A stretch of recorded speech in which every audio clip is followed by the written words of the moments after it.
ഇപ്പം ഇൻഫ്ലേഷന്റെ കാര്യം പറഞ്ഞല്ലോ, അത് പറഞ്ഞപ്പം വന്നൊരു കാര്യമാണ്. നോർമലി നമ്മൾ സാലറി കിട്ടിയാൽ നമ്മൾ സേവ് ചെയ്യാനുള്ളൊരു വഴിയായിട്ട് നമ്മൾ ഫസ്റ്റ് നോക്കുന്നത് ബാങ്ക് ആയിരിക്കും.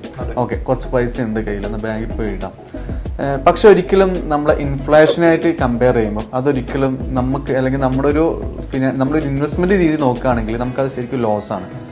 കാരണം നമ്മുടെ ബാങ്കിൽ നൽകുന്ന ഒരു ഇൻട്രസ്റ്റ് റേറ്റ് എന്ന് പറഞ്ഞാൽ 6 അല്ലെങ്കിൽ 7% മാക്സിമം. സീനിയർ സിറ്റിസൻസ് ആണെങ്കിൽ അവർക്ക് കുറച്ചും കൂടി ഒരു ബെനിഫിറ്റ് ഉണ്ടാവും. ഇയർലി നമുക്ക് ഇപ്പോൾ 1 ലക്ഷം രൂപ ബാങ്കിൽ പോയി കിട്ടും. ആൻഡ് നമുക്കതിന് ഒരു 6,000, അതായത് 6% എന്ന നിരക്കിൽ 6,000 നമുക്ക് റിട്ടേൺ കിട്ടി. പക്ഷെ ഇത് നമ്മുടെ ഇൻഫ്ലേഷൻ റേറ്റുമായിട്ട് കമ്പയർ ചെയ്യുമ്പോൾ ശരിക്കും നഷ്ടമാണ്. നമ്മളെ RBI പറയുന്ന ഒരു ഇൻഫ്ലേഷൻ ടോളറൻസ്, അതായത് ലിമിറ്റ് എന്ന് പറയുന്നത് 4 to 6 ആണ്. നോർമലി നമ്മുടെ രാജ്യത്ത് ഇപ്പോൾ ഒരു 6% ഇൻഫ്ലേഷൻ ഉണ്ട്. നമ്മൾ അത് വെച്ച് നോക്കുകയാണെങ്കിൽ നമ്മുടെ പൈസ ശരിക്കും ലോസ് ആകാം.